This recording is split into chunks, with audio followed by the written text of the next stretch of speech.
નમસ્કાર વિદ્યાર્થી મિત્રો, આજે આપણે સ્વાધ્યાય 6.3 જોવાના છીએ। 6.3માં દાખલા નંબર 9થી શરૂઆત કરવાના છીએ। આગળના દાખલાનું પ્લે લિસ્ટ મેં બનાવેલું છે, તમે ન જોયું હોય તો એક વાર જોઈ લેવા વિનંતી છે। ચલો 9મો દાખલો જોઈએ। થોડું ઝૂમ કરી નાખીએ, ઓકે, સારું દેખાય। ચલો ओके, एक विकर्ण की लंबाई 41 सेंटीमीटर, तो विकर्ण बराबर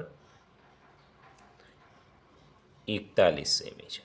पहोळाई 9 सेंटीमीटर, तो पहोळाई बराबर 9 सेमी। तो परिमिति शोधवानी है। तो लंब शू कहे लंबचोरस है, तो अहीं लंबचोरस दौरीए। पहला लंबचोरसनो विकर्ण, तो आ विकर्ण थई गयो। विकर्ण 41 सेमी है, तो आ 41 सेमी। पहोळाई 9 सेमी है, तो आ 9 सेमी। तो આપણે શું શોધવું પડશે? લંબાઈ શોધવી પડે। લંબાઈ મળે પછી પરિમિતિ આપણે ગણી શકીએ। તો અહીં લખીએ લંબચોરસની, ને પહેલાં લંબચોરસની નહીં લખીએ, પહેલાં કાટકોણ ત્રિકોણથી લેવું પડશે। કાટકોણ ત્રિકોણમાં આ કાટખૂણો થયો, પાયથાગોરસ પ્રમાણે જવું પડશે આપણે। પાયથાગોરસ प्रमेय प्रमाणे तो આપણે ત્રિકોણનું નામ આપી દઈએ ए बी सी। હવે આપણને ખબર છે કે કાટખૂણાની સામેની બાજુ કોણ કહેવાય? તો ए बी નો વર્ગ બરાબર AC નો વર્ગ વત્તા BC નો વર્ગ। ઓકે, ચલો ए बी કેટલા છે? તો ए बी છે 41, તો 41 નો વર્ગ। AC કેટલા છે? AC લંબાઈ શોધવાની છે, તો લંબાઈનો વર્ગ એ એમના એમ રાખીએ। બીસી કેટલા છે? 9 છે, તો 9નો વર્ગ। હવે વિદ્યાર્થી મિત્રો 41 ગુણ્યા 41 અહીં રફકામમાં હું કરું છું, તમારે લખવાનું નથી હો। 0 4 4 4 ચોક 16, 1 અને 4, 1 4 ને 4 8 અને 16 81 આવ્યો। આ તો તમને રફકામમાં કરવાનું છે, પણ અહીં બતાવું છું। તો અહીં આપણે કેટલા લખીશું? 16 81 બરાબર લંબાઈનો વર્ગ,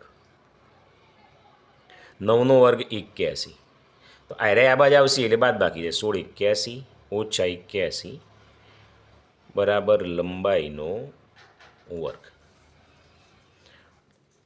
તો લંબાઈનો વર્ગ બરાબર કેટલો થાય? 16 81માંથી 81 જાય એટલે 1600। ઓકે, તો લંબાઈ કેટલી આવી? લંબાઈનો વર્ગ એનું વર્ગમૂળ આ 1600નું 40 થાય। બધા એકમ સેન્ટીમીટરમાં છે એટલે સેન્ટી, તો લંબાઈ કેટલી આવી? 40 સેન્ટીમીટર। પણ વિદ્યાર્થી મિત્રો અહીં દાખલો પૂરો થતો નથી, અહીં આપણને બીજું પણ શોધવાનું કહે છે। શું કહે છે જુઓ, લંબચોરસની પરિમિતિ ગણો। તો હજી લંબચોરસની પરિમિતિ આપણને ગણવી પડશે। તો બીજા કાગળ એમાં ને એમાં લખીએ અહીં લંબચોરસની परिमिति बराबर चारे बाजूनो सरवाळो लंबाई वत्ता पहोळाई वत्ता लंबाई वत्ता पहोळाई। आपणे लंबाई केटली लाया? तो 40 लाया, तो 40 वत्ता ए 40। पहोळाई केटली छे? पहोळाई 9 आपेली छे, तो 9 वत्ता 9। मारा टोटलमां भूल छे, 98 सेंटीमीटर छे। आ रीते विद्यार्थी मित्रों परिमिति तमे शोधी शको छो। चलो आगळ दाखलो जोईए। 10मो, जेना विकर्णोना माप 14 सेंटीमीटर અને 48 સેન્ટીમીટર છે, તે સમબાજુ ચતુષ્કોણની પરિમિતિ ગણો। 10મો, હવે વિદ્યાર્થી મિત્રો જુઓ તો બે વિકર્ણો આપેલા છે, તો આપણે પહેલાં સમબાજુ ચતુષ્કોણ દોરી દઈએ।